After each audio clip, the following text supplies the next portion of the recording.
нереально ашу, боль, температура, прям қан сияқты қан араласып шығуы мүмкін. Бірден терлеп тұрып мұздай жерге бардыңыз, міндетті түрде тапсыру керек анализ. Бұл бакпасев мочи. Азанда астыңызды жуасыз.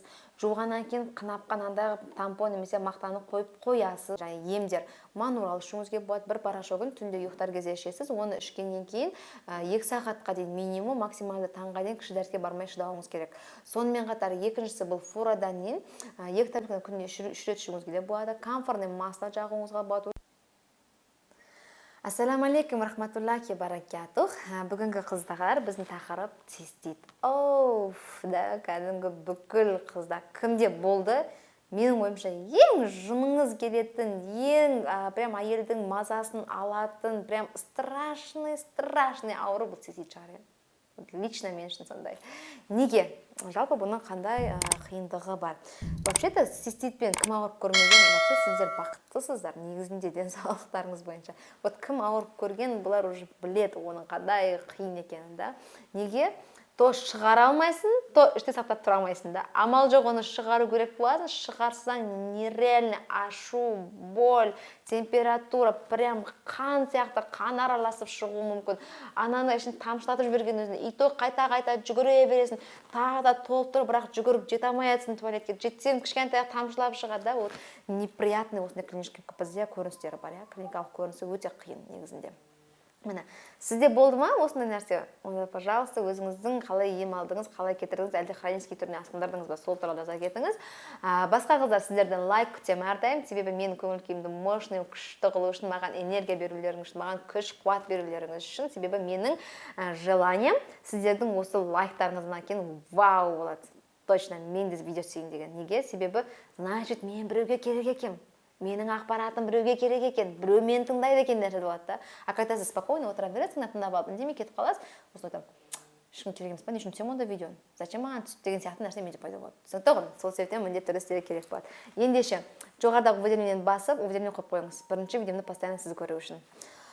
Цистит бұл не? Цистит деген бұл мочевой пузырь, яғни бізде бір канал бар, андай қынаптың үстінде үстіп тұрады. Бүйректен синтезделіп, зәр осыған толады. Толған кезде зәр шығып кетпеу үшін бұл бет қысылып қалады. Зәр шығып кетпеу үшін. Когда біз осы бұлшықеттерді босатамыз, сол кезде ол зәр шығады. Ал егер бізде цистит болса, мұнау ісініп тұрады да, постоянно зәр шығарғымыз кеп тұрған сияқты ощущение болып тұрады бізде. Сонымен қатар ол кезде температура көтеріледі, уже дұрыс шыға алмаймыз, шықсақ уже ашибыт. Неге? Бұл бактерия. Бұл бактерия қандай екенін білу қиын. Может, бұл эшеркия коли, может, бұл стафилококк, мүмкін бұл стрептококк, яғни бұл воспалительный процесс, қабыну процесінен пайда болды. Қалай? Бірден терлеп тұрып мұздай жерге бардыңыз, немесе бірден жаңағыдай стресске қатты түсіп кеттіңіз, немесе аяғыңыз жаурап қалды бір күннің ішінде де, осындай нәрселер жиі тудырады. Неге? Себебі бұл жердің қалыпты бактериясын көбейтіп жібереді. Соның кесірінен болады. Бірінші орында кімде хронический болсын, яғни созылмалы болсын, немесе созылмалы емес жедел түрі болсын, міндетті түрде тапсыру керек анализ. Бұл бакпасев мочи. Бұл қалай тапсырылады? Бакпасев мочи тапсыру үшін азанда астыңызды жуасыз. Жуғаннан кейін қынапқан андай тампон немесе мақтаны қойып қоясыз. Сөйтесіз де кіші дәретіңіздің бастапқы порциясын шығарып, ортаңғы порциясын стерильный баночкаға қойып апарып өткізесіз. Неге? Сол арқылы олар сізге қандай бактерия бар екенін айтады да, и сол бактерия қандай антибиотиктің әсерінен өлетіндігін айтады. Өлтіре алатын антибиотикті береді айтқанда. Сол арқылы сіз ем алу керексіз. Бұл бірінші орында.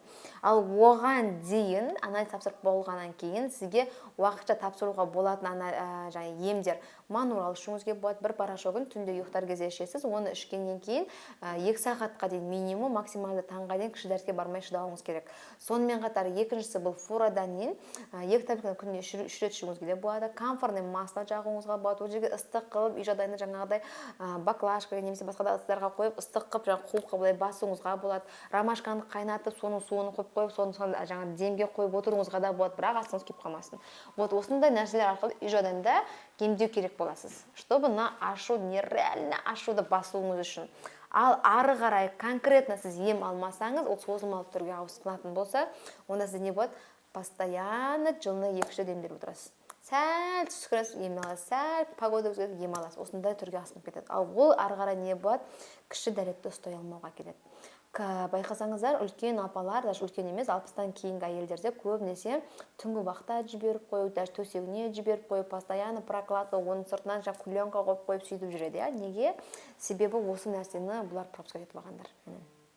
Сонымен қатар, бұл мочеточник тоже бұлшықеттен ғой бізде. Ол бұлшық қысылып қалу керек қой. Бұл сіңдер дұрыс құрсамайды. Торжтан сіздің алдыңға айтқан видеодағыдай бұлшыққа витаминдеріңіз керек болады. Ол жерге торжтан қайнауды реттеу керек болады. Сонымен қатар қынаптың үстіне жабысып тұрғаннан кейін қынаптың жоғарғы төмен түсіп кетсе, бұл төмен түсіп кетеді. И мына зәр, мына жақ пустота болып тұрғанмен, мына жер толса, ол кішкентай дәл қарашы жүгіре беретін боласыз. Яғни давление, яғни қысым оны итеріп тұратын болады әрдайым. Сондықтан да сіз бұндай ситуацияға тап болған болсаңыз, уже жедел түрі болсын, немесе созылмалы түрі болсын, немесе кіші дәретіңізді мүлдем істей алмайтын кез келеді, жасымыз келген сияқты проблемалар бастала береді бізде. Сондықтан сіз оның алдын алу керексіз. Алдын алу ол тек қана жаттығу, кегіл жаттығуын жасау керексіз міндетті түрде, арқылы витаминдеріңізді ішу арқылы.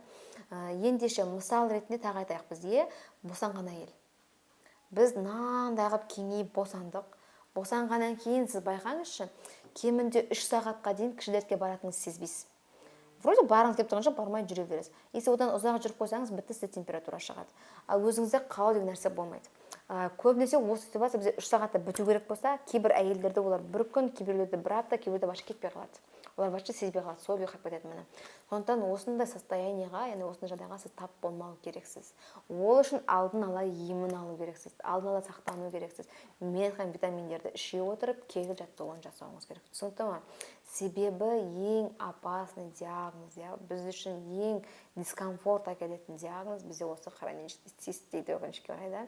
Ендеше сонымен қатар бұны үй жағдайында қалай емдеу керек екені түсіндірілді. Түсінбеген қыздары болатын болса, қалай жасалынуын көргіңіз келетін болатын болса, и живой фотоларын көргілеріңіз келетін болса, онда, пожалуйста, мен телеграм-каналыма тіркелсеңіздер болады. Сол жерде барлығы сіздерге айтылады. Телеграм-канал бұл тек қана әйелдер үшін. Ендеше мен сіздерді күтемін. Сіздермен бірге болған доктор Сейтжаппарова, барлықтарыңызға мың алғыс. Алла бәріңізге разы болсын.